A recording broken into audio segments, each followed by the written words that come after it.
because you're going to issue share. Cash settled means you're going to pay, but not now. Normally it will be on the future date. So debit expenses today we recognize our liability. Until the day we pay, then we credit our bank. Okay. Then we discuss some of the terms here. First of all, this is the share options. The share options, these are we give an option to our employee, example, but it's not an obligation. Okay. Share option to buy the company shares in the future. Share option. You heard of resource? Resource. Employee share option scheme. So listed company, most listed company, the one making profit on us. If you work in that company, normally they have this resource. Employee share option scheme. Grant date will be the date when the options are given. Okay, no? The date in which the entity and others agree to the share-based payment. The day when they agree to the share-based payment. Example, if you work for me for another next 3 years, so you'll be entitled to this number of shares at this price. Today we enter into the agreement, so the grant date is today.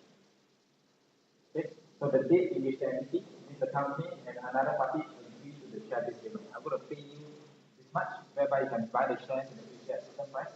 Today we agree. So the grant date is today.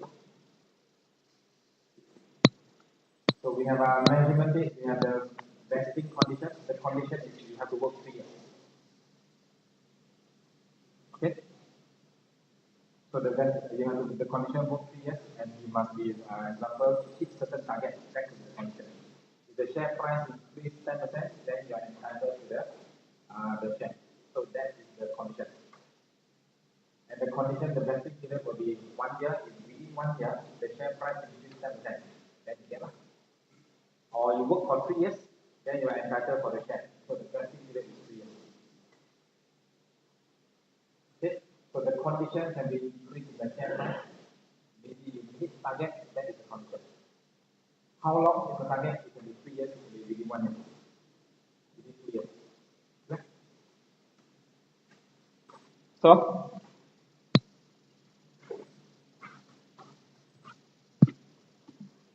the condition are here, market based, non market based. You just take 1 or 2 and understand it will do.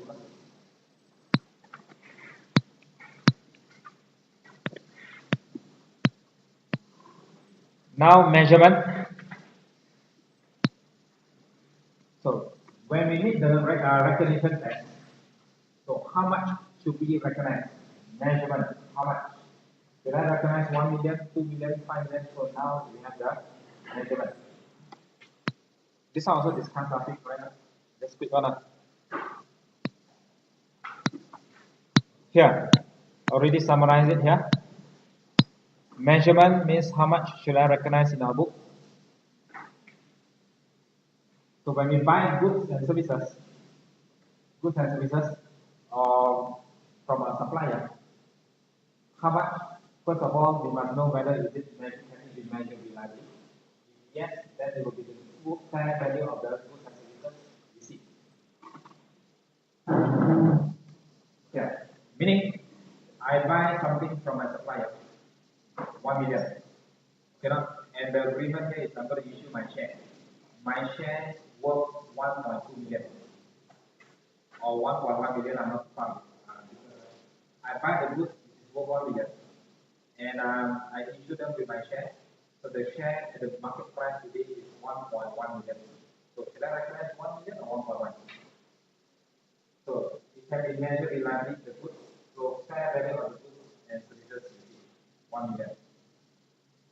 Okay, so we're going to recognize 1 million. What happens if it cannot be measured reliably? We are buying something and the goods cannot be valued reliably. Buy the goods and I exchange my share 1 million. My share is 1.1. Sorry, the 1 million cannot be measured reliably. But I can measure my share price 1.1. So we're going to recognize therefore the 1.1. Fair value of the shares. Cannot?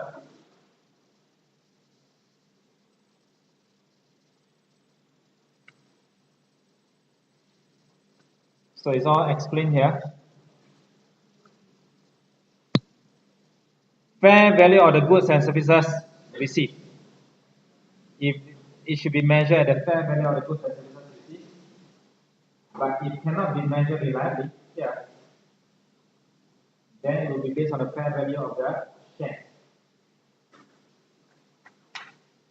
Alright? What happens is we receive services from our employee. This is the company, this is the employee. They provide us with service. Can we value the service? You spend 2 hours, they spend 8 hours, 10 hours.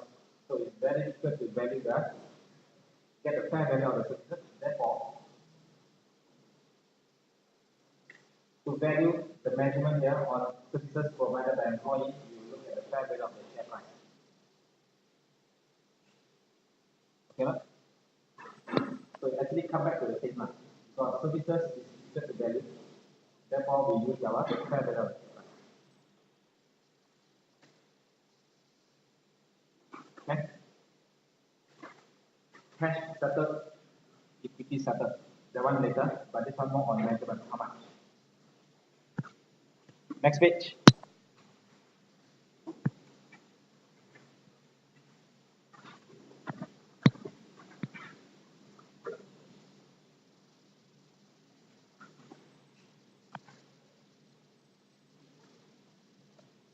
Now,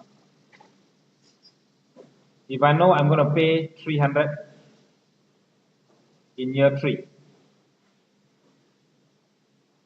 year 0, year 1, year 2, year 3, I'm going to pay 300 in year 3. So 1 year has passed. How much shall I recognize? So if I think I'm going to pay, so this is based on estimation. Estimated, I think I'm going to pay 300 in year 3. So 1 year has passed. So how much do I recognize? 300 times 1 over 3. Remember? So I'm going to recognize 100 provision. In year 2, this estimation remains. So how much I'm going to recognize? I will have to recognize 2/3 already now. So it will be 200 liability. So my liability has increased from 100 to 200. So do I recognize expenses? Yes, I recognize 100 expenses. Okay, now? So when it comes to year 3, the estimation, I mean, no longer you have to estimate, you know exactly how much. So it will be 300. My liability, so I recognize 100 expenses. This concept, okay? So later we're going to apply this concept. So every year we have to estimate is it still remain 300, and we have recognized 100 in year 1. Therefore, we look at the interest rate. Okay. Okay. My example here is the estimation remain 300. Okay. Remain 300, then we see 1/3, 1/3, 1/3, 100, 100, 100. But what happened?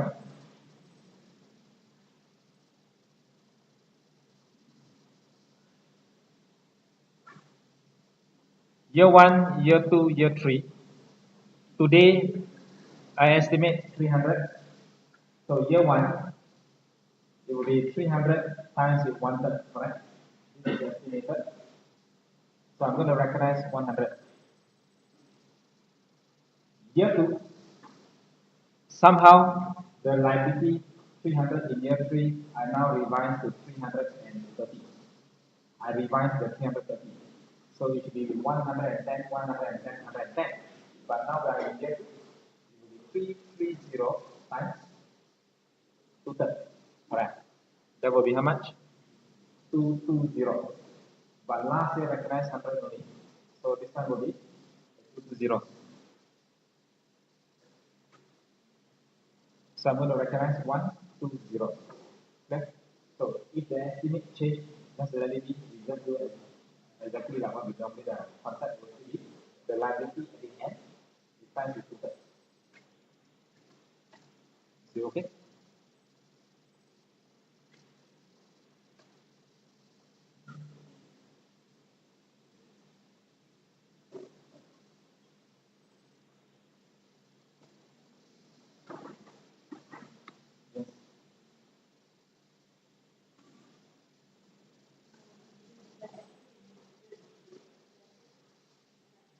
Does it what?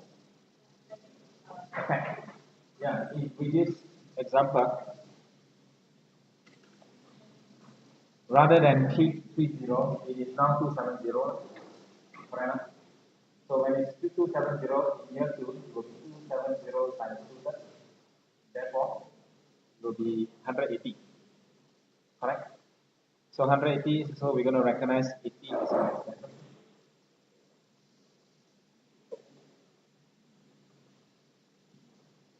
Okay.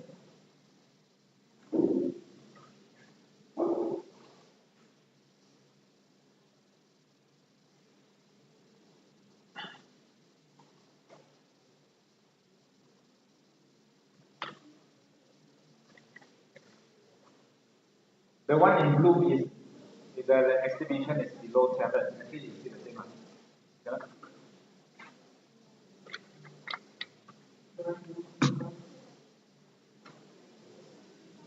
10 seconds, wait, one.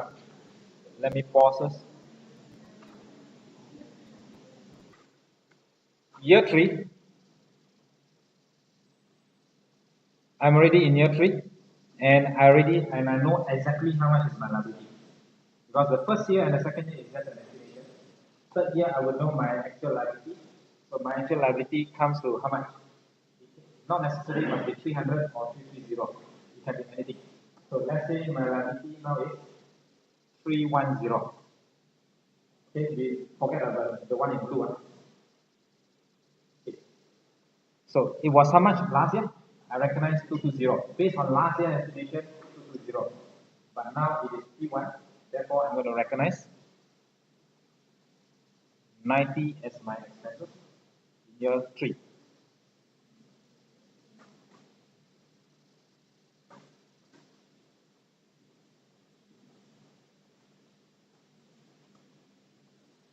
Okay. So the double entry, I use liability as an example because cash base will be liability. Equity base will be equity settled will be equity. Repeat. It is cash settled liability. Equity settled will be equity. Same. So I use cash settled as an example. Provision or liability account.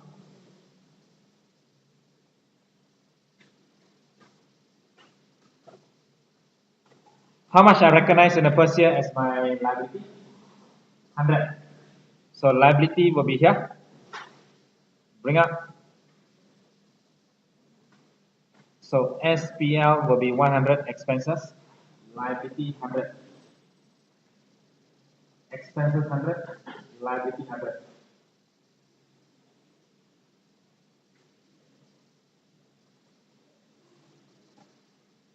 Year 2.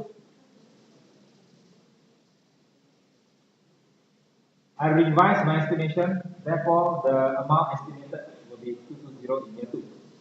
2 thirds. 220. Bring up 220. SPR 120. Then 120.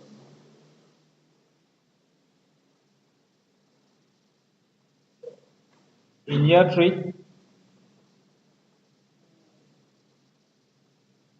my liability is now 310.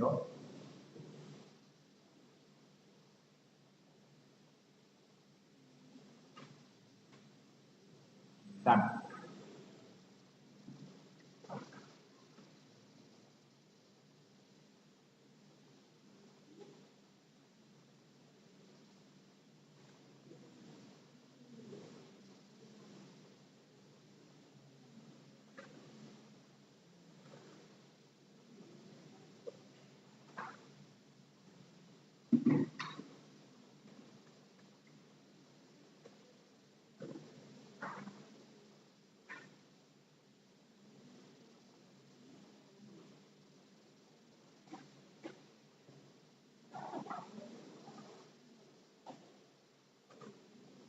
Okay.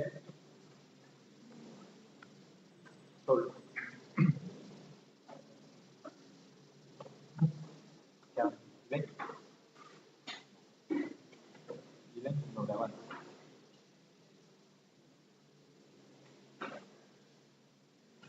Alright.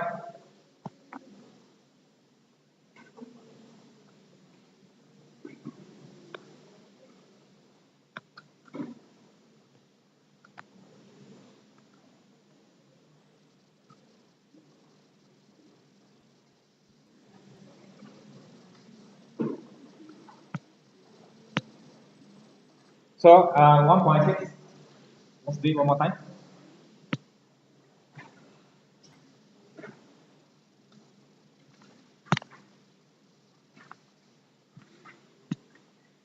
On 1st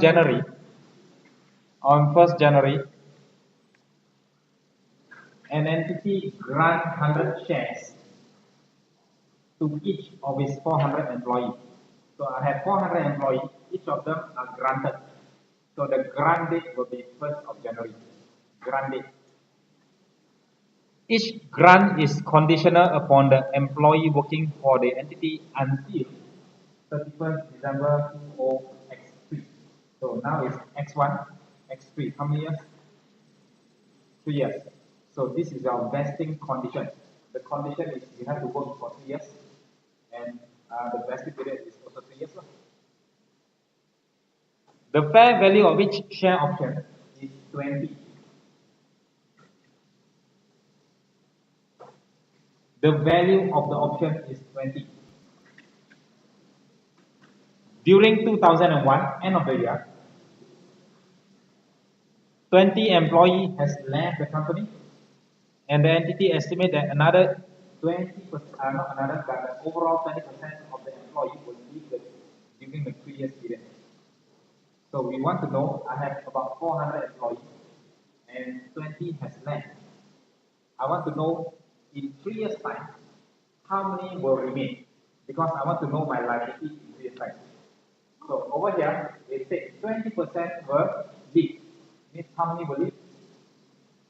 20% of 400. So 80 will leave. Means I will left with how many employees? 320. So means only 320 will be entitled. But is this an estimation? Yes. So year one, I estimate 320 will remain. So each of them will be entitled to 100 shares. So 320 times 100 shares will be 32000. Correct. And of the 320 employee entitled to the 100 shares, the value of each share option is 20. So I'm going to recognize my liability today, end of the year, 320. Here. 40,000. How do you get? Because 400 employees. Each of them is entitled to 100. However, 20 will leave. So we take 80%. Each of the options is worth $20, and 1 year has passed. So I'm going to recognize the 1/3. So how much is that? It will be 213. So 213 you bring up. So your expenses will be 213 here, and your liability will be it's not liability but it's an equity. Okay, not it's an equity. So you debit your expenses, you credit your check. Can. Is this an estimation? Yes. Year 2.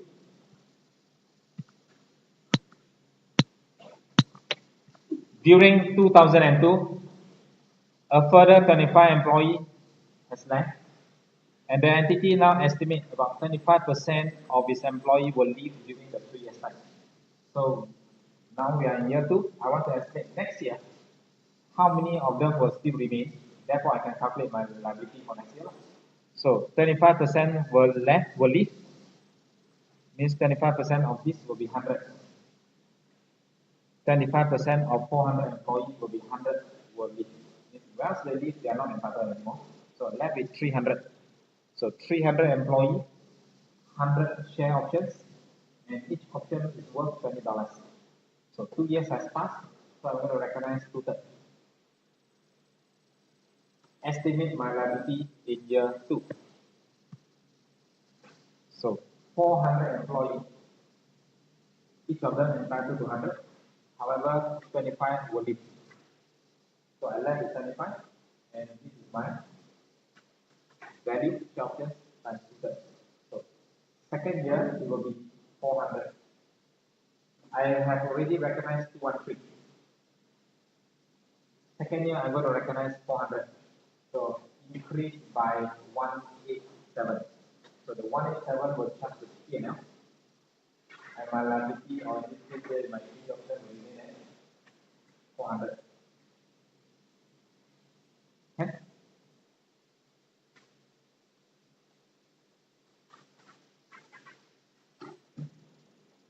And final year.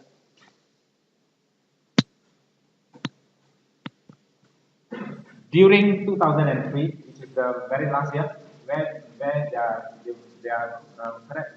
share option will become granted or become vested. Grant on year 1, it will vest in 3 years' time. So now it will be vested in year 2003. So how many employees will be entitled? Do I know exactly already now? Yes, I will have known the exact amount by now, year 3. So year 1, 20 has left. Year 2, 25 has left. Year 3, 10 has left. So how many has left? 55. Means out of the 400, 55 has left. Means 3, 4, 5 will be entitled to the 100 shares. No need to estimate is the exact amount. So 3, 4, 5 employees times 100 times 20. Now it's already year 3, so it's 3 divided by 3 is 1. So no need to show 3 divided by 3. So this is the exact liability I'm going to pay, or the share I'm going to issue. So 3, 4 times 30, 6, 9. So bring up. So I take the difference. So this year I'm going to recognize 290 as my expense. And soon I'm going to issue share to them. 690.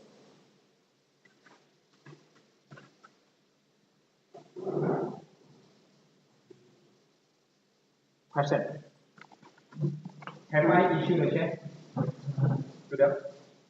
My employee. I give them a share option to buy my share, or I give them a share option so that they are entitled to my company share. Company share. So over the 3 years, they work for me, and now 3, 4, 5 are entitled. The value of the share is about $20, the fair value of the option. 690 I have recognized. Have I issued a share? Haven't. So if they are not entitled tomorrow, it's the next day when they are entitled, I'm going to issue my share. Equity share. This is equity option, share. I'm going to credit. Issue share means I'm going to credit, and I'm going to debit out my equity option. Got it? Equity share is the actual share will be issued. This one is not yet issued. This one already issued, then I'll credit each share, and I debit to the equity option. Share has been issued. Or once share has been issued, you recognize credit share, debit.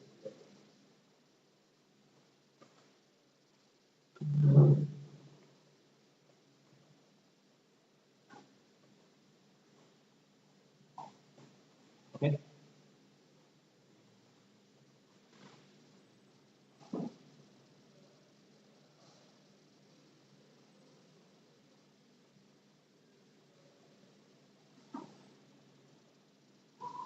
Done.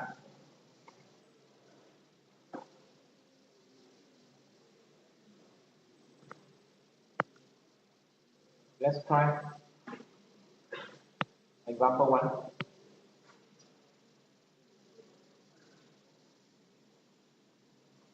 During the financial year, TSQ issued share options to several of its senior employees and the option vests immediately upon issue.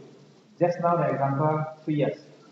This one, I give you an share options, it vests immediately, means you can buy the share anytime now.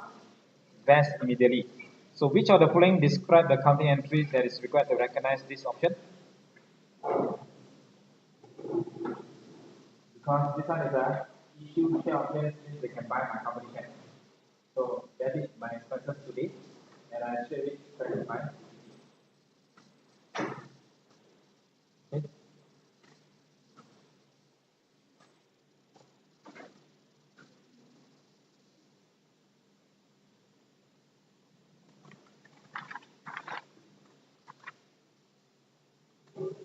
Next example, 2.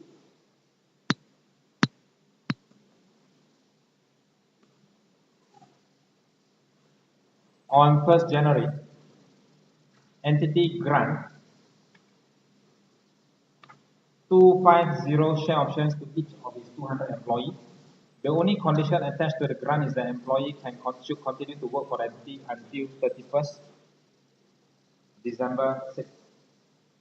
So January 2003 is a grant date, and vesting period is for how long? 3, 4, 5, 6, 3, 4, 5, 6, 4 years.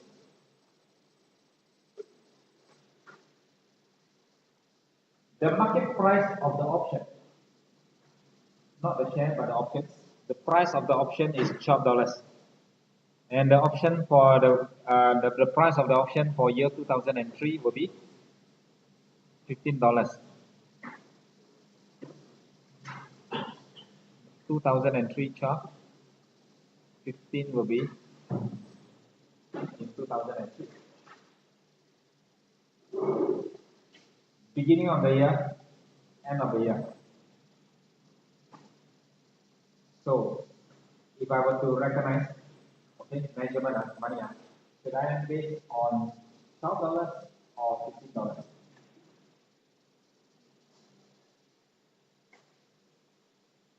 Okay, the measurement here will be based on the grant date. So the grant date will be on 1st of January, and the price is $12. Therefore, we should base on $12.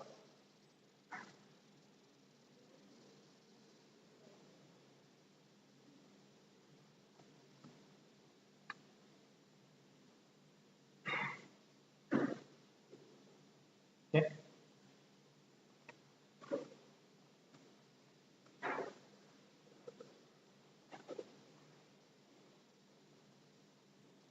Five employees leave during the year.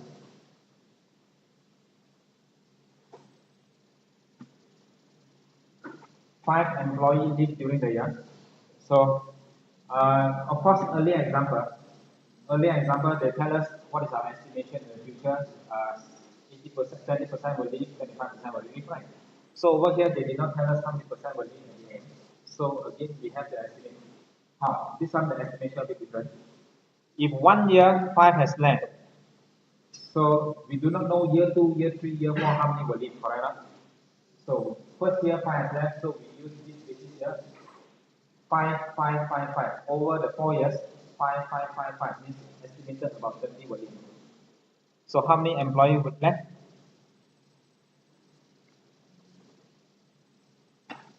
So if 20 will leave, means I estimate that I will left with 180 staff at the end of year 4. 5 employees leave during the year 2003. So we estimate 2004, 2005, 2006, 5, 5, 5, 5. So 20 will leave, therefore I estimate 180 will be entitled. So what do I do with this 180?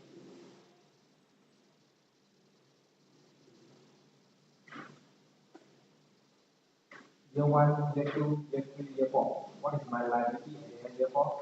I expect 180 remain. Each of them will be entitled to 50 shares. And the value of the share should be based on 12 or 15. It will be based on the grant date 12. And do not forget 1 over 4. So in the exam, whether in our midterm or final, 20% of you will forget this 1 quarter. So how much would that be? 135.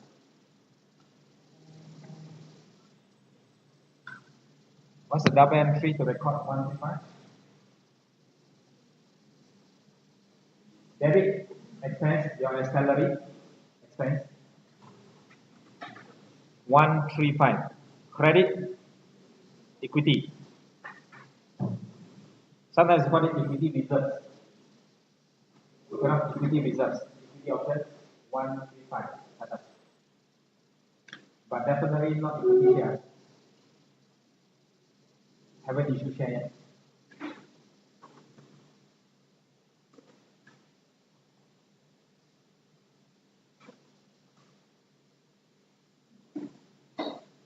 Okay.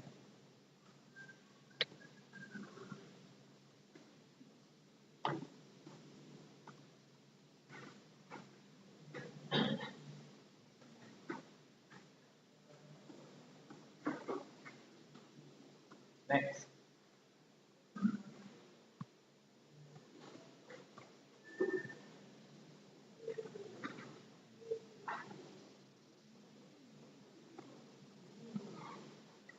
JB granted 200 options on his $1 ordinary share to each of his 800 employees on 1st January 2001. So the grant date is 1st January 21. Each grant is conditional upon employee being employed by GB until 31st December 2003. So it will be 01, 02, 03. 3 years. JB estimated on 1st January that the fair value of each option will be $4 before adjustment for possibility of any forfeitures. Means some of them may not meet the condition, correct? So therefore it will be forfeited. So forget about the forfeiture. So it will be $4. Approximately 50 employees will leave in year 2001. 40 will leave in 2002, and 30 will leave in 2003, forfeiting their rights to receive their options. So the departure was expected to be evenly spread out within each year. And the exercise price for option was $150, and the market value was $3. So do you think they're going to exercise?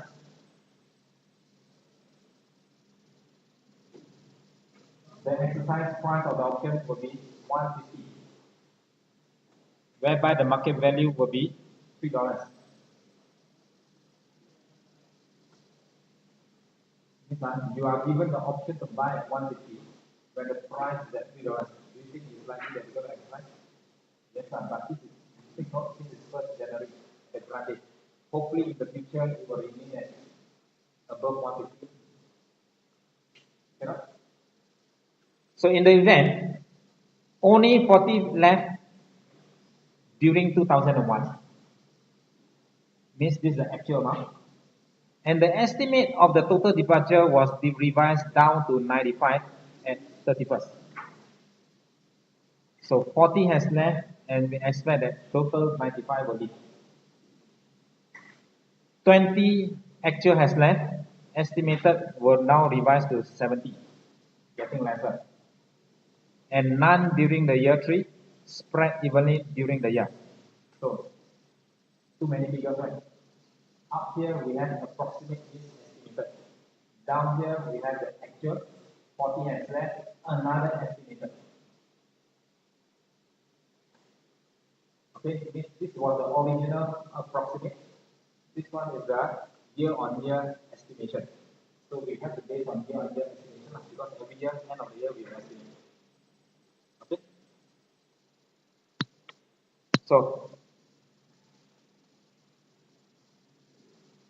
year 1 has left. Year 1 has passed. How many has left? 40 left. How many is expected to leave at the end of year 3?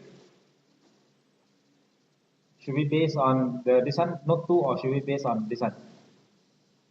We should base on this paragraph.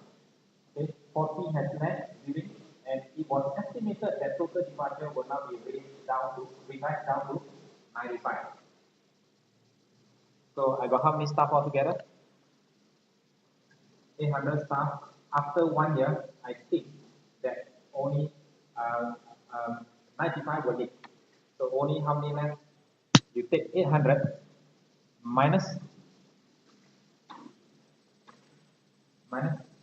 95. So we look at the working here. Quick one. Equity reserve, I have 800 staff. 95 is estimated to be leaving at the end of year 4, year 3. How many shares they were entitled to?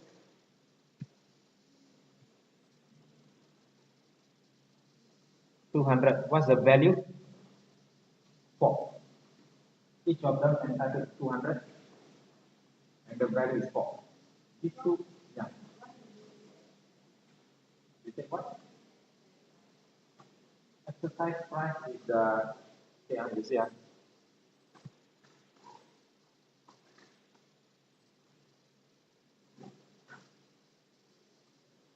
first of all, what is share option?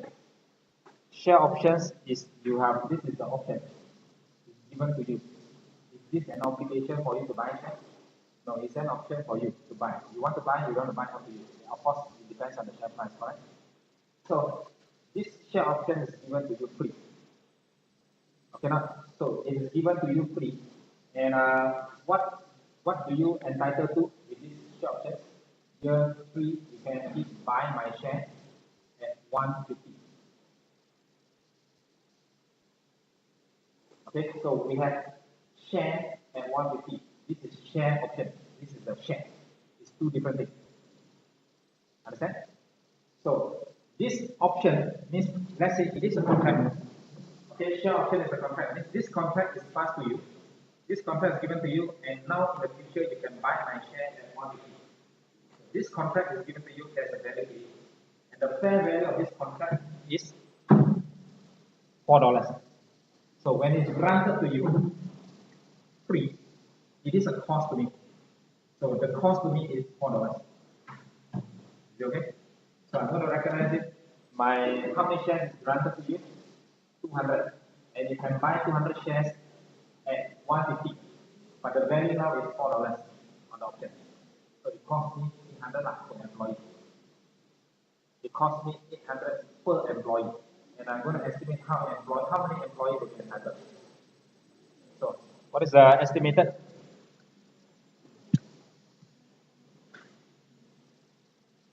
Yeah, 800 minus 95 estimated to be.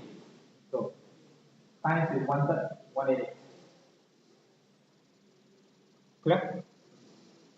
So, if I open T account, this is my equity reserves or equity options. First year, balance brought down 188.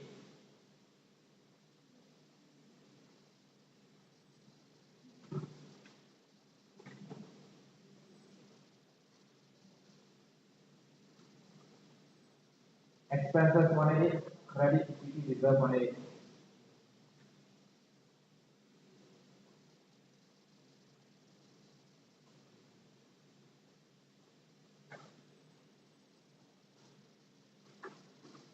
Year 2.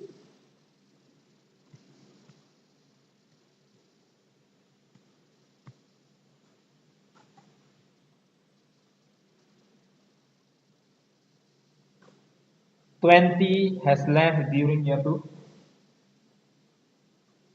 and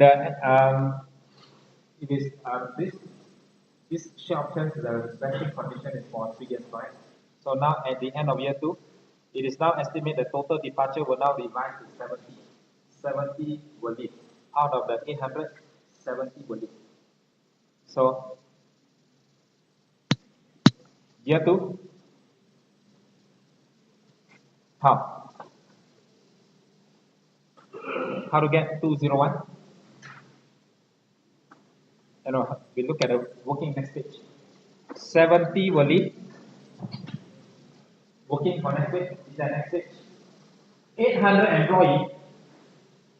I revised 70 will leave. So only 730 will be entitled. The value will still be the same. And now will be 2/3.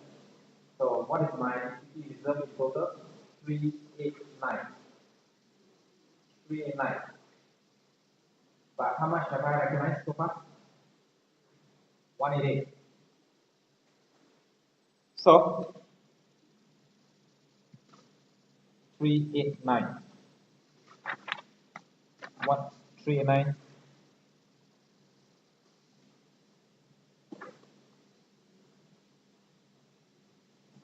Ignore the decimal.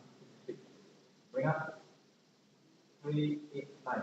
How much is charged to SPR?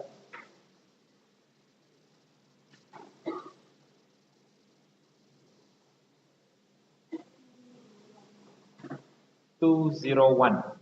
Okay. Debit expenses, credit equity reserve.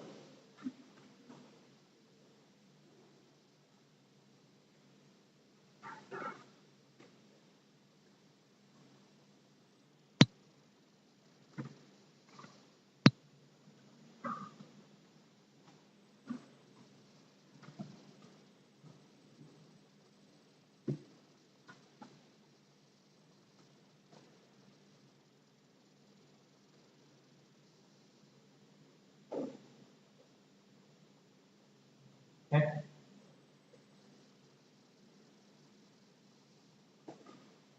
Continue year 3.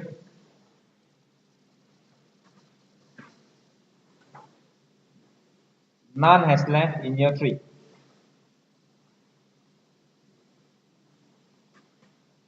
40 left in year 1. 20 left in year 2. None left in year 3. So now I'm at the end of the vesting condition here, year 3. So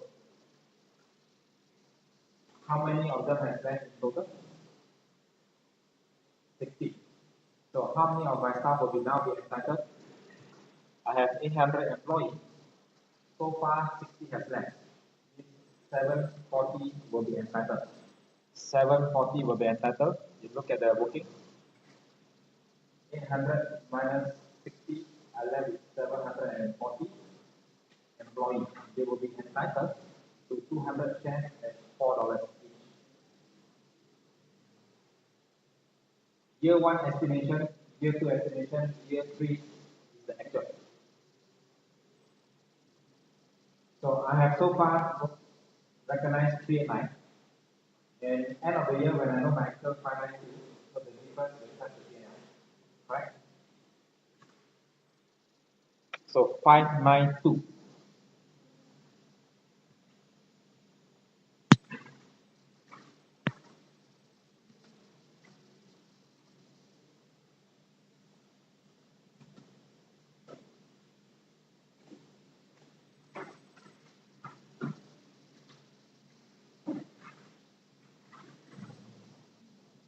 SPR will be 203.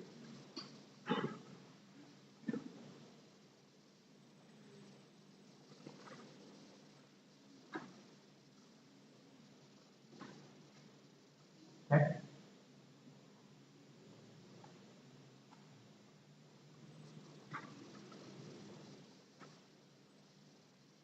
Done. One more, last one. For this question, last part, how do we record the NX when we issue the check?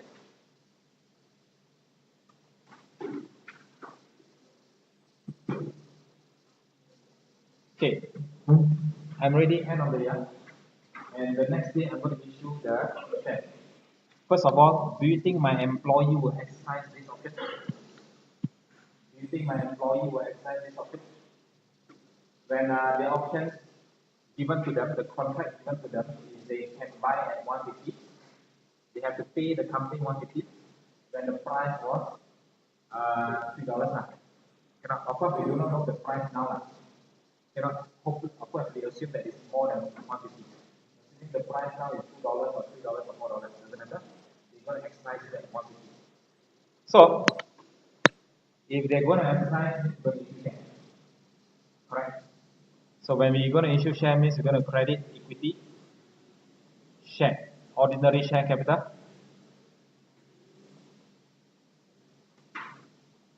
Okay. If the share price is, the par value is $1, are we going to see share premium? If they issue more than $1, yes, equity share will be at par value. Share premium will be anything above $1, correct? So par value equity share premium will be credited here. So now, am I going to receive cash from my shareholders, from my employees when they buy shares at 150? Yes, let's debit how much I'm going to receive from my employees. How many of them will go to buy? 740 will buy 200 shares at 150. So this is the amount I'm going to receive. 222. Yeah.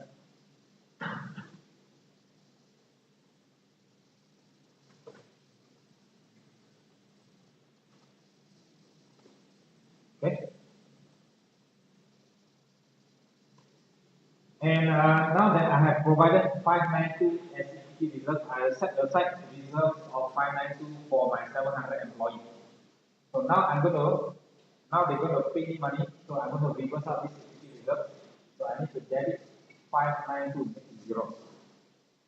So debit 592, because I'm going to issue shares to begin on this. I have already allocated in total 592. So debit cash, I reverse out the 592 by issuing 10 shares. So what is the total value I'm going to issue them? It will be credit in total, these two add up 800 plus. And we know that equity must be always at par value. So what is the par value? 700 employees. We're going to buy 200 shares at par value. So credit 148. Anything more than 1.4 go to share premium. So that will be the balancing figure 666.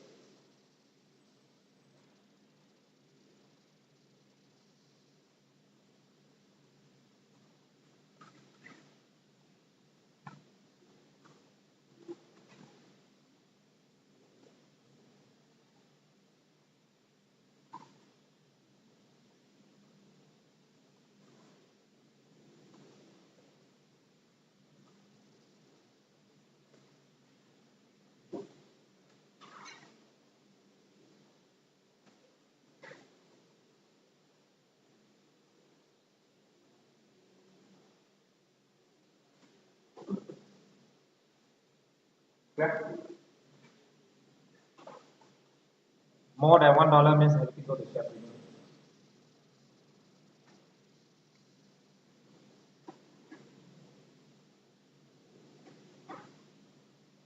Done. So let's go for summary.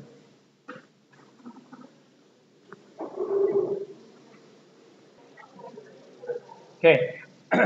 Earlier example is a equity settled share-based payment. Equity settled share-based payment, meaning we're going to issue share to our employee, issue share. Okay, equity settled share-based payment. That's why our entity is debit expenses, credit equity reserve with options. So next one will be cash settled share-based payment.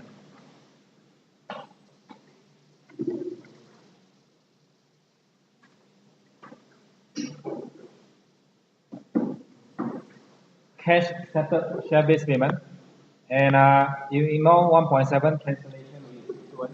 Forget about it.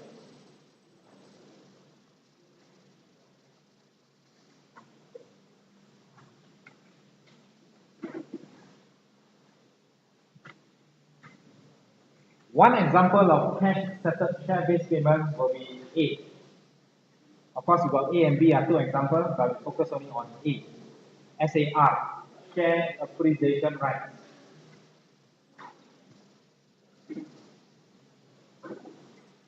Share appreciation rights is an example of cash settled share-based payment. And we know cash settled share-based payment is debit expenses, credit to where? Do we credit equity or liability? Liability, because we're going to pay cash. Alright. However, the cash will be based on the share price value. Correct. So you can see here, share appreciation right, SAR, in short is SAR, is an example of cash settled share-based payment. Is granted to the employee. and employee are entitled to future cash payment rather than share. Okay? Of course, part B is also an example of cash settled, but we focus only on A. We have an example in 1.9. Before that, can you see here? The entity will remeasure the fair value of the liability. The entity will remeasure the fair value of the liability.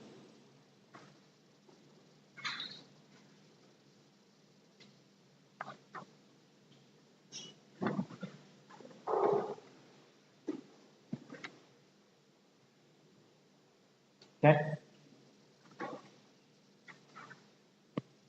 Earlier, remember the share option was beginning of the year is $4. Correct, $4. After which it went up to how much? Increase to another value, right? So which one do we use? We use the value at grant date. No remeasurement is made. No remeasurement is made. So we continue to use $4, $4, and $4. Early example. Okay. Equity settled. This one will be cash settled. Entity should remeasure the fair value of the liability. So we have an example here. On 1st January, entity grant 100 cash share appreciation rights (SAR) to each of its 500 employees on condition that they continue to work for the entity until 2003. So it will be 2001, 2002, 2003, 3 years.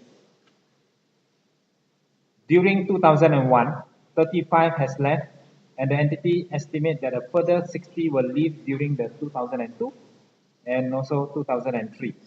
35 has left, and the entity estimates a further 60 will leave during that 2 years.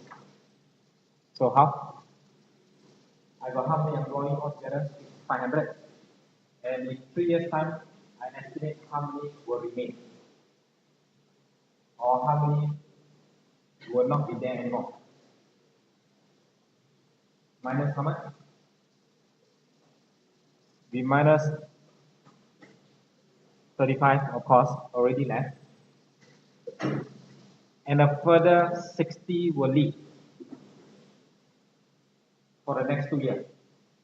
So I expect how many will leave at the end of year 3. 35 has left.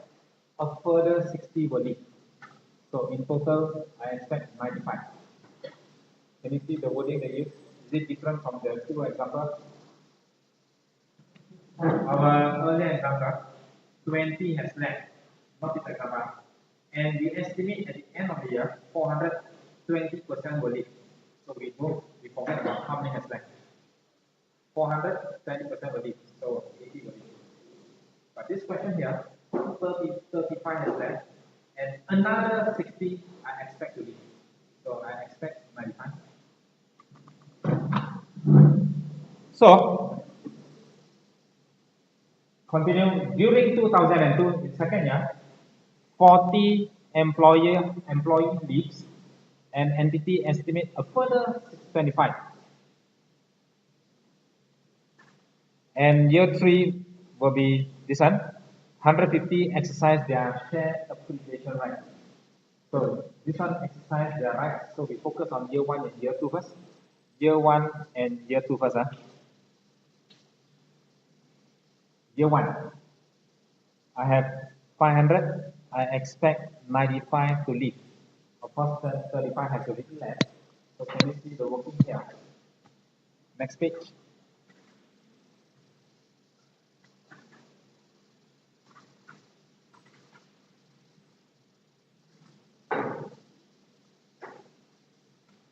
$500 employees, 95 expect to leave. So I left with 405. How many shares they are entitled to?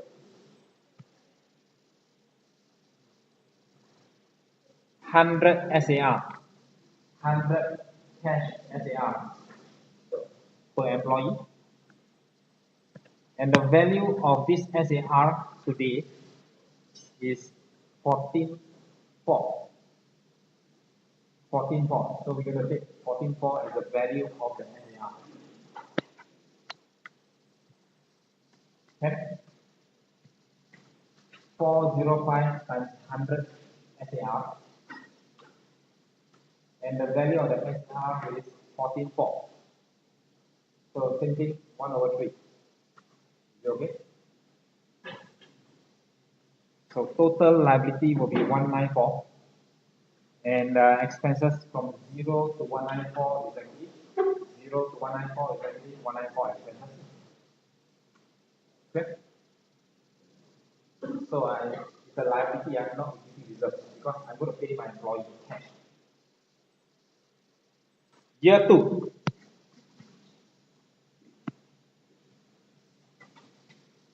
During 2002, 40 leave. So altogether, how many has left? 75. Okay. Then 35 plus 40. Last year 35, this year 40. And the entity means the company estimate another 25 will leave. So during 2003. So how many I expect to be? 35 and 40 already left. Another 25. This in total 100. I got 500 employees. 100, some has left, some expect to leave. So 400 employees will be entitled to the SAR. And what is the value now? In year 2, the value is 15.5. Is it okay? So do we remeasure our liability? Yes. SAR, yes, we remeasure. Is it okay?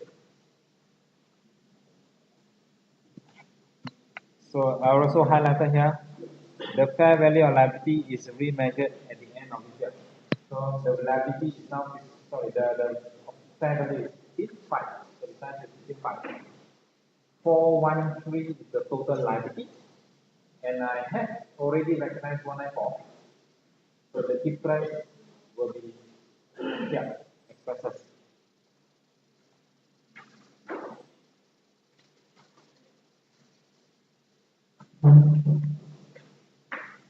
Okay.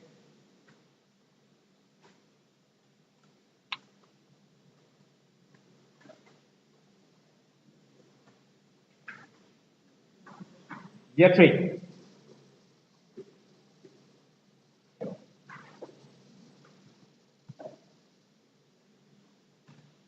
During 2003, another 22 has left.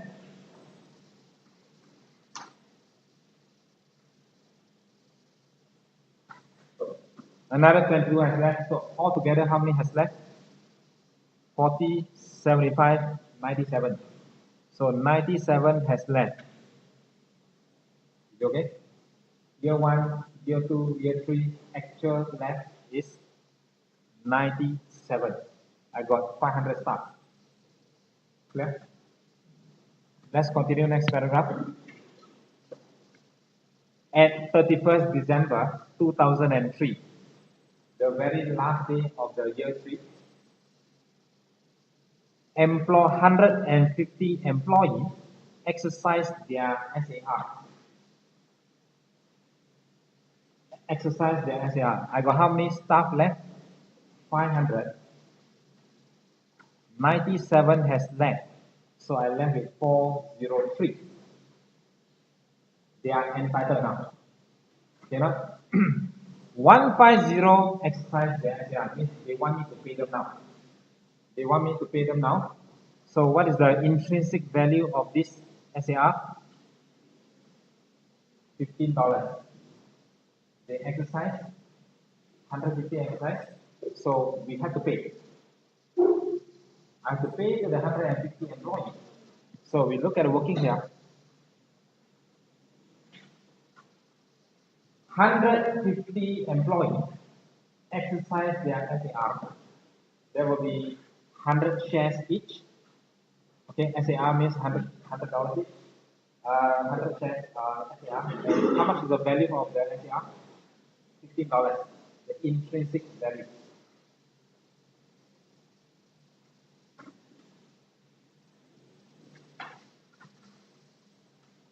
So 225 have exercise. I'll pay them. And how many more haven't exercised? Out of the 500, 97 has already left. And 150 they have already exercised. Means I left with 253 not yet exercised.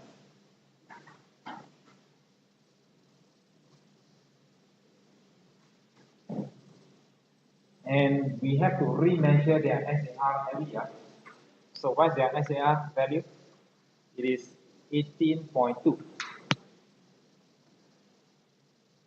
The value is 18.2. So those that is not exercised yet, we're going to remeasure them to 18.2.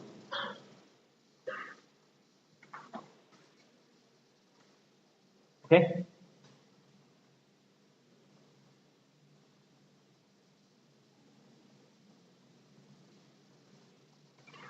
So 413 liability, and my liability at the end is 460. So you take the difference between the two.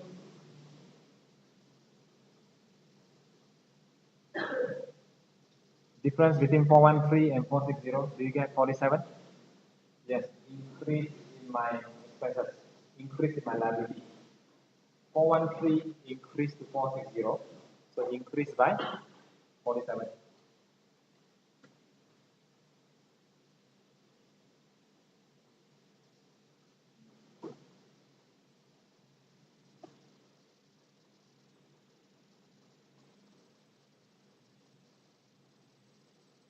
Okay, so this will be 46 minus 41. This is how much I paid. This is how much I'm going to provide for the remaining. So this is my expenses.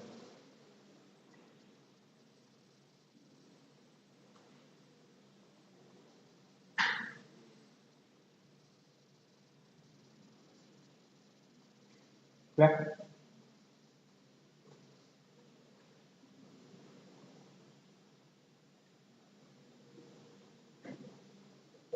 Year 2004.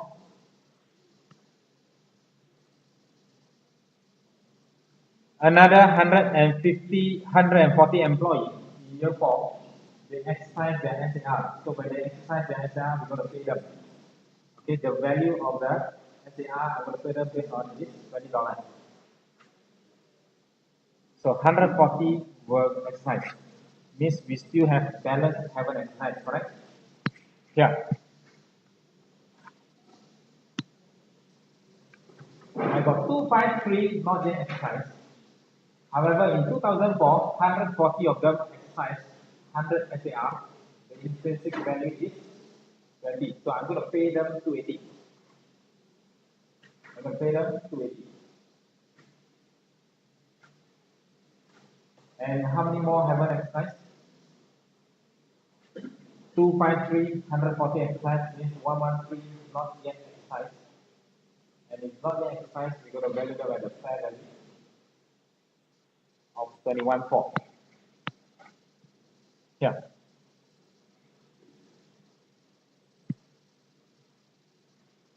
So my liability owing to my staff here will be 241. So can you see here my liability 46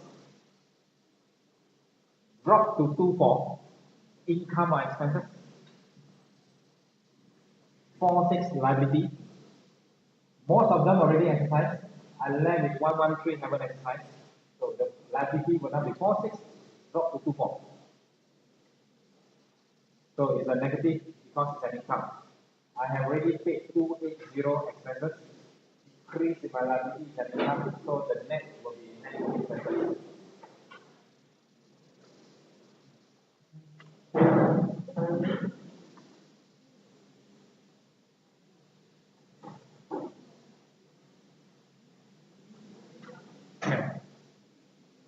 Yes. Year 2003, I had 500 staff, 90 has left and 97 has left. I left with 405, 403. 150 exercise, So I take out 150 means the remaining 253 not exercised. If exercise means we have already paid, and we pay based on the intrinsic value 50. Okay, right? So this is how much I pay. This is my actual expenses. 253 non exercise. So again, you have to estimate based on the fair value. The fair value will be 460. It was a liability at the beginning, 41. Then I have to provide a liability for this remaining 253, 46. Increase in liability is an expenses. I have already paid 28 expenses, 22 expenses. Increase in liability also an expenses. Total expenses. Okay. Year 2 form, I left with 253 staff and 140 exercise. Means 253 minus 14 exercise. 113 haven't exercise. Exercise, you're going to use the intrinsic value. So this is how much I pay my staff because they want the money already. Those that not yet exercise will be based on their fair value of the SAR. So the liability now is lesser. Can you see? Last time I got 253, I provide liability. Now I just have to provide 113 because some already paid. So my liability reduced than income. Expenses, income, net it off to the net expenses. Is it okay? And lastly, I left with 113 no exercise, 2005. The remaining 113 were exercised at the end of 2005. So once they exercise, we're going to pay them $25 per share. So 113, they were exercised. This will be the intrinsic value. So I'm going to pay them 282. And I have no more liability because no more employee which is not yet exercised. So from 241 liability, because I already paid 282, no more liability for the remaining employee. So it's a decrease, therefore it's an income. So I paid is an expenses, decrease in liability is an income, you net it off is a net expense. Okay, now? So, you know,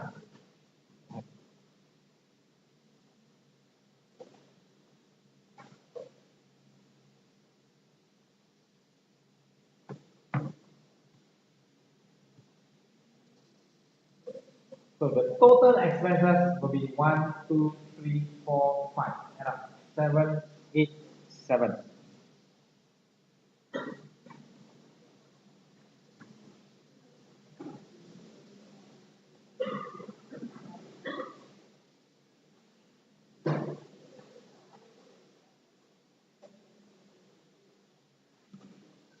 Okay? You spend like 1 minute, go through all time. I show you the double entry later.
Oh, okay.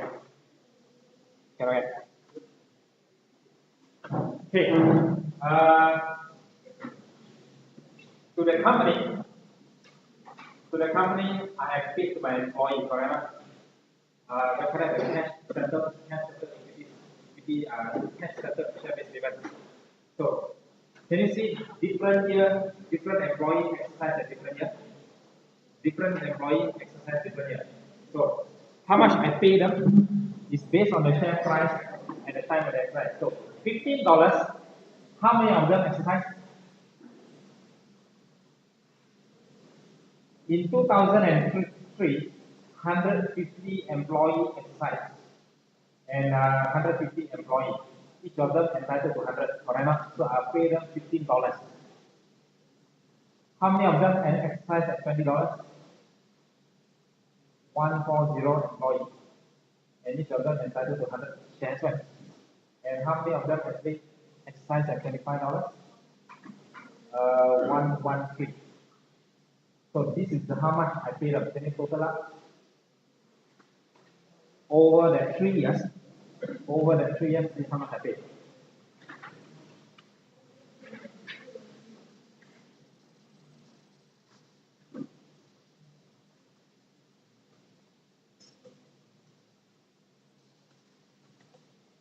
So you add up this, and this.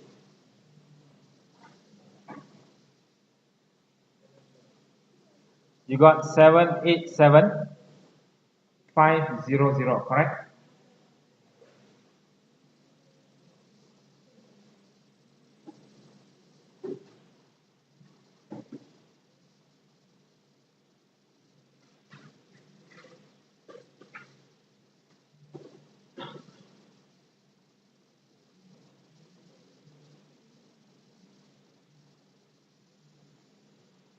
This 787,500.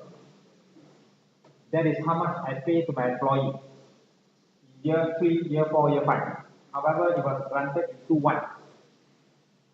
So you check here. What is my total expenses recognized? 787,500. Okay. But I did not recognize over the year, I recognize over the 5 years. So every year I do adjustment. Eventually it has to be 787,500.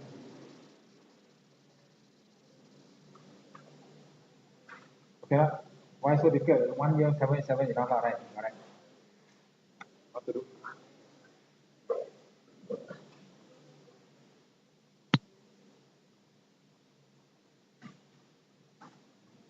Okay, P account.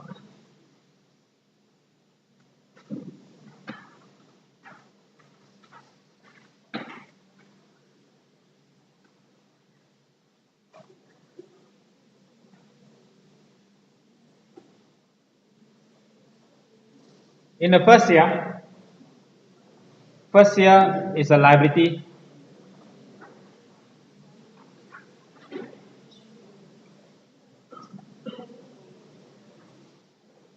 Balance brought down 194.4. Correct? 194.4. Bring up 194.4. This one. SPL.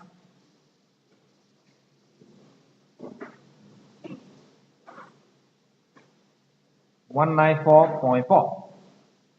Expenses 194. Liability 194. Second year, I remeasure my SAR. Remeasure, and the fair value now is $15.50. So the liability is now 413.3. So carry down, roll down 413.3. So balancing will be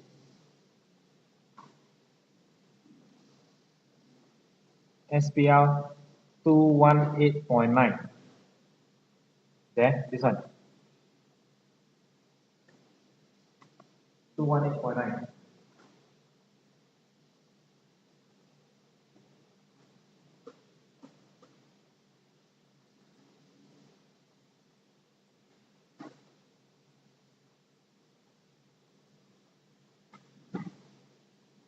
Year 3. My liability becomes now lesser people. Okay, I'm entitled, but of course the value has increased quite a lot. So that's why the liability now is 460.4. 460.4. What is my expenses here?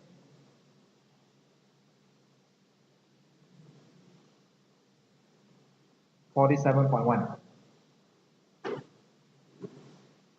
So expenses 47.1 is actually the difference between the two. And take note, we also pay our staff, right? 225. So what's the other entry when we pay?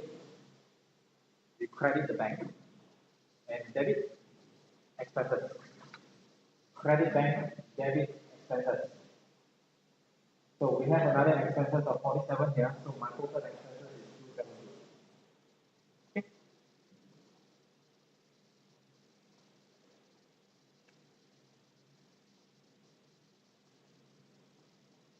Credit bank, debit expenses.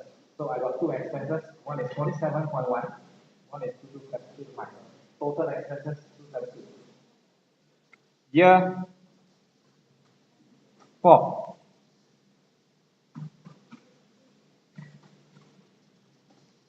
Liability left in 113. The fair value also 21.8, not much. So drop in the number of employees to be recognized 241. So balance brought down 241.8, lower liability. 46 become 24 is an income. SPL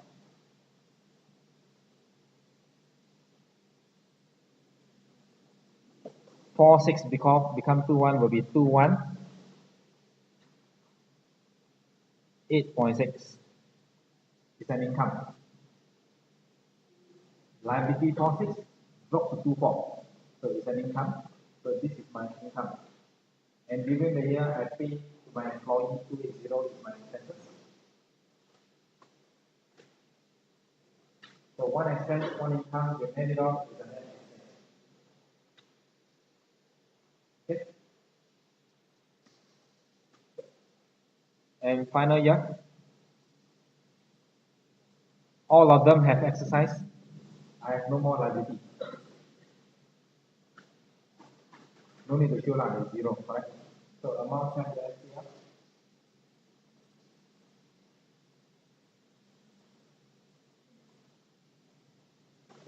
From 241 drop to zero is an income. Liability drop, so it's an income.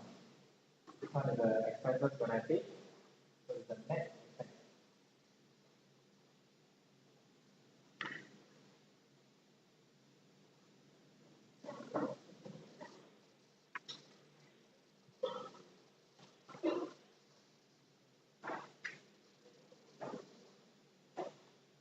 Okay.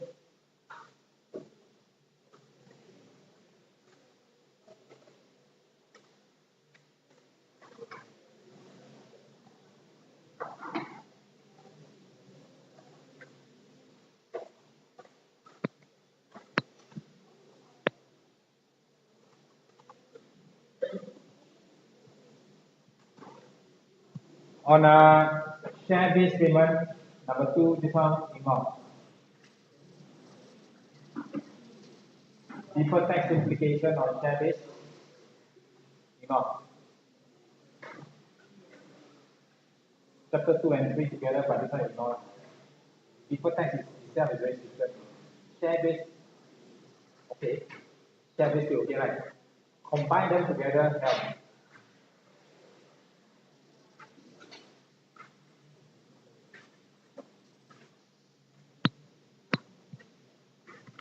So meaning, you can ignore from this page onward, page 11, deferred tax implication on share base. These are the examples. Page 11 and 12 you can ignore.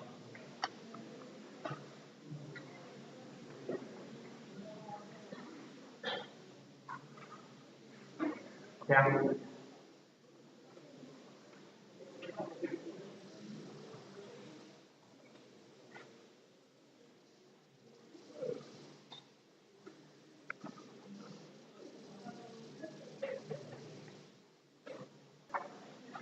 Related party disclosure, IFRS or IAS 24. IAS 24, related party disclosure.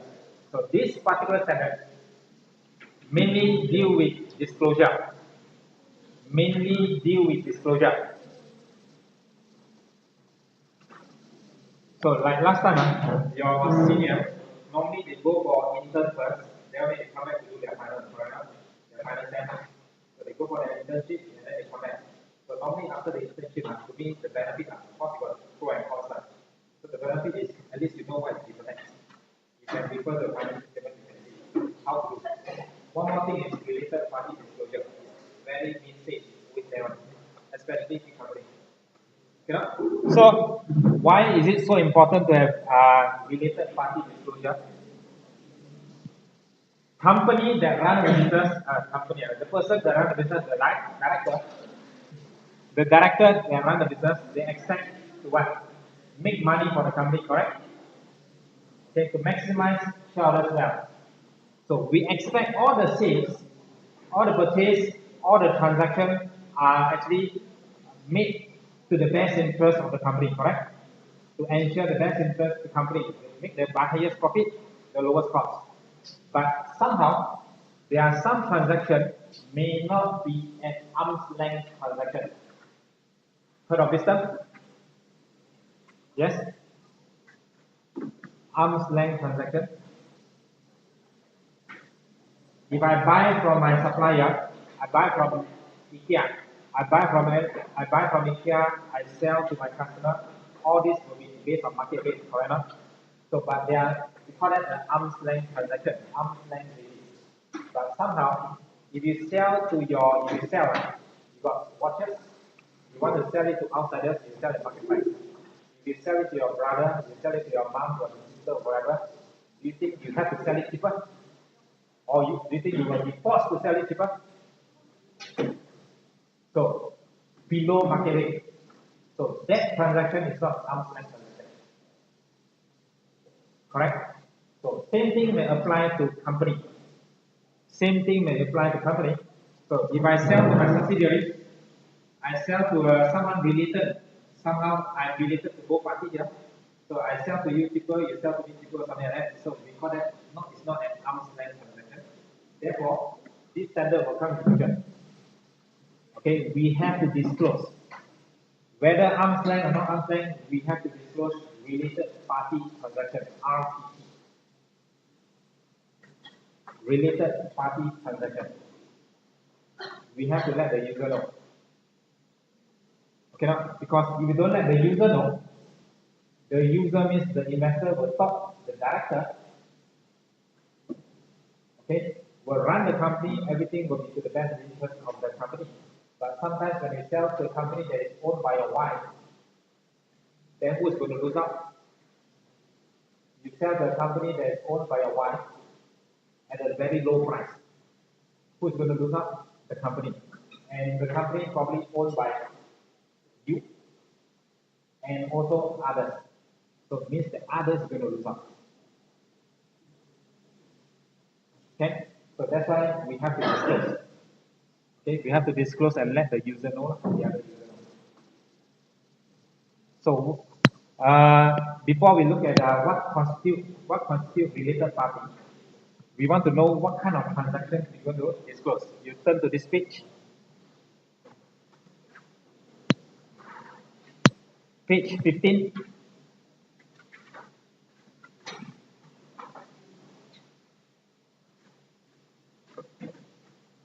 So, the standard list of some example of transactions that are disclosed if they are related party.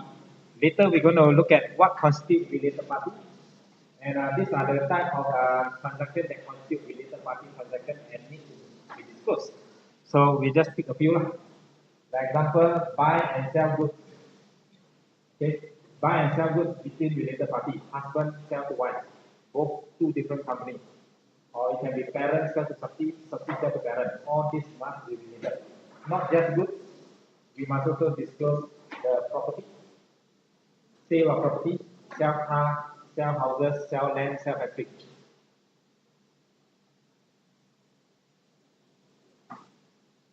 Okay, so we have a transfer of research development, transfer license, provision of guarantee, collateral security. I become your guarantor, you become my guarantor. Okay, I use my asset to become your security of your loan. So these are some of the related party transactions. that needed to be disclosed. And what constitutes related parties? Here, that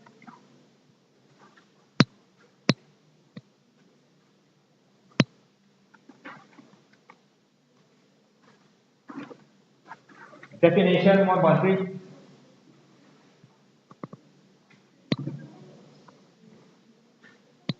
Related party is a person, or it can be company entity,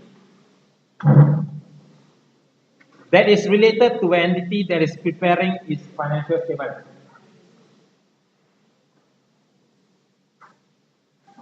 Okay, now it can be a person, it can be a company. So what is a person here? There we mention here person. Here we say a person. Then what is a person? So a person is a person. Okay. Or this is the definition. What is a person? Then a person is a person or a close member of that person's family that is related to the reporting entity if that person has got joint control or joint control over the reporting party. So a person or a close member. So what do you mean by close member? You turn to next page. This is what you mean by close member.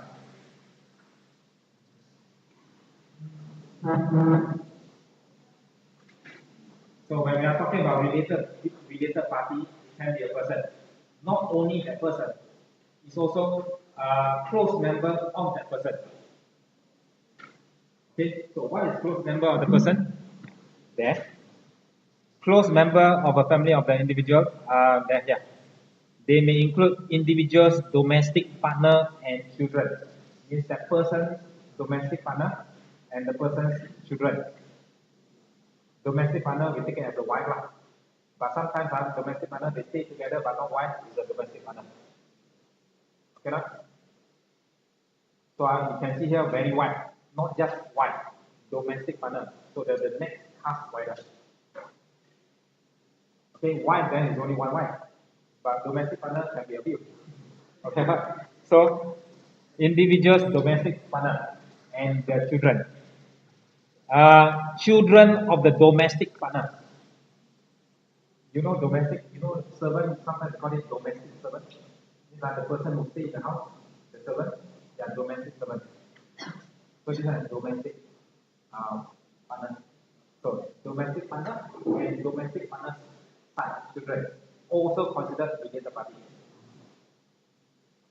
Or dependent of individual or domestic or the domestic partner. Okay, now they are dependent individuals or the domestic partner. Okay, so they make it like very, very wide. Okay, so you go back to this one, a person or a close member. So person or close member. So what is a close member? Really explain. It can be the person's domestic wife or their children. Okay, of that person's family is related to the reporting entity. So this is the individual. This is the children, the husband, the domestic, the wife or the domestic partner. It can be also the children. So person and close member of the person, whereby this person has got control or joint control or significant influence over this company. This is considered a related party. You and the company is related party. Your wife, your children is also related party. Yeah? Of course, you must have a controller. Imagine I am just a normal shareholder of this company. This company is Maxis. This company is Maxis. I deal with Maxis. Do I have control over the Maxis? No control. We are not related party. Okay, so that's why you must have got control, you must have got joint control, or you have the elite, your associate, significant influence with your associate. Okay? Or is a member of a key management. not just control. Let's say this person here is a key management of this company. Yes, it's also considered a related party. You do not have control, but you are the key management, you are the director of this company. Yes, you are related to the company, related party. If director sell goods to the company, or company sell goods to the director, these are related party transactions, must be disclosed. Clear? Next question, what is key management? Here, you turn to next page. This is key management.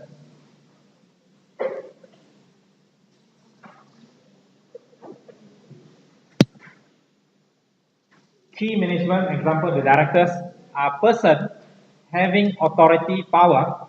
They have responsibility for the planning, directing, controlling the activities of that company, whether directly or indirectly, including any directors. Key management directors. So you have a definition and you got a sub-definition. What is a close member? What is a key management? Okay? And since we are here, this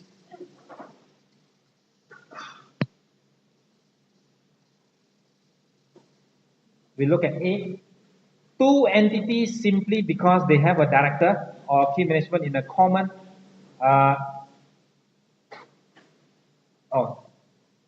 a director or key management in common. This one is not considered as related party. Let's go through this paragraph. The most important point, remember, is that when considering each related party, okay, attention must be paid on the substance of the relationship, not the legal form. We learned before, right? The substance of the legal form. Okay, and list the following which are not necessarily related. Can you underline not necessarily related? So we have A, whereby two entities simply having a director or a key management in common. What do you mean by this? This is the director A. This is also director A. Same person. So happen, this is company, this is company. Having a common director does not mean that these two are related.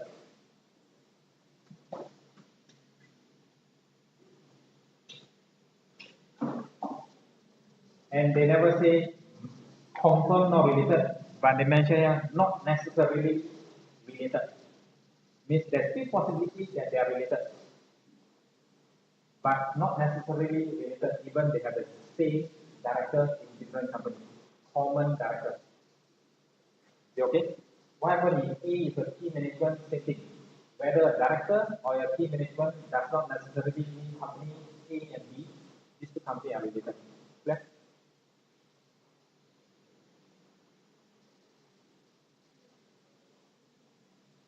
Of two venturers simply because they share joint control over a joint venture. So this one is for B. Joint venturer, joint venturer. This is the company.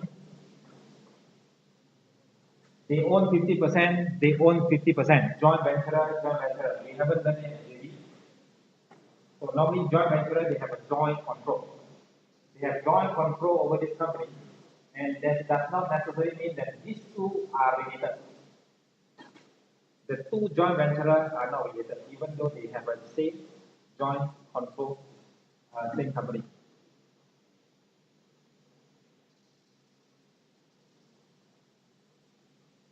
Okay, I repeat. Joint venture, we call it the joint venturer owning a company. They are the joint venturer. So joint venture number one and joint venture number two owning a same company does not constitute that they are related. Doesn't mean they are related.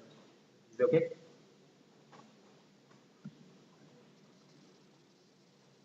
Number three, certain other bodies simply as a result of their role in their normal business dealing with the company.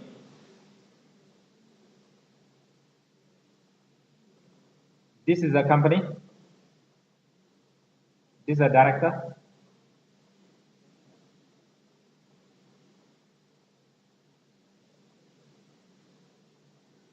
a bank.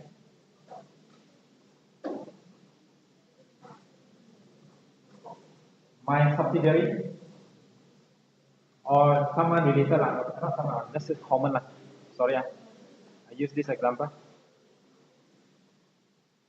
This is a parent company own these two subsidiaries. I know, I call already. In 2 minutes, you can finish down in less than 5 minutes. So let's say this company sell goods or provider of a finance, means they lend money. Lend money to this company, who is actually owned by the parent both. Okay, now, if this is not a bank, when it's transaction between these two owned by the same parent, is considered a related party. However, because this company here is a bank, and what is their normal business activity? Is to lend out money. So if it is to lend out money, then this company is a bank, which is a bank. Lend to this company, this is not considered a related party. Got it? Because this is actually part of their business activity. Clear? If it's part of their business activity, this one will not constitute related party. Clear?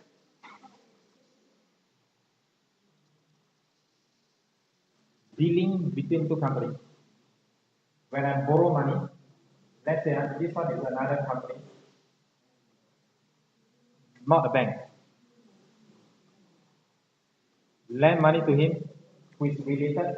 Yeah, this is a related party transaction. However, this one here, main activity is to lend money, and so happens is lend to you. So this one will not constitute as related party because it's part of their business to lend money. Is it okay?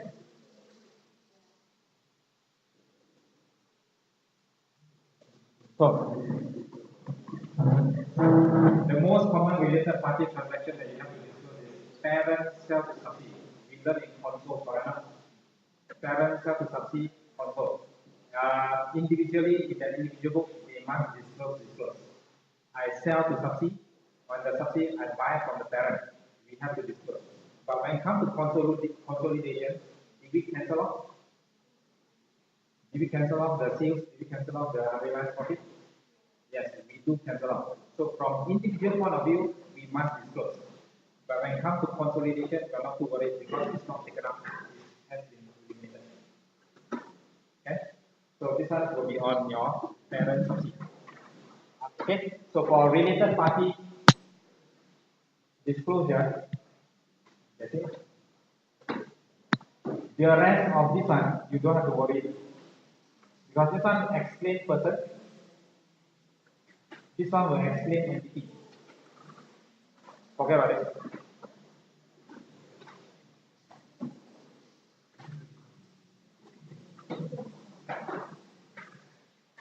I draw arrow. Person come to A. Entity means come to B. This is what we mean by entity. But we're not going through. Is it okay? Alright. So exam for related party, for your this one not coming up. But you have to know that something if there's ask you to explain is related to other standard normally. Parent sell to subsidy and then we have to eliminate and then you have to bring this particular standard. Okay now? So we have to disclose the transaction between related parties. That's it. Okay? Done. See you.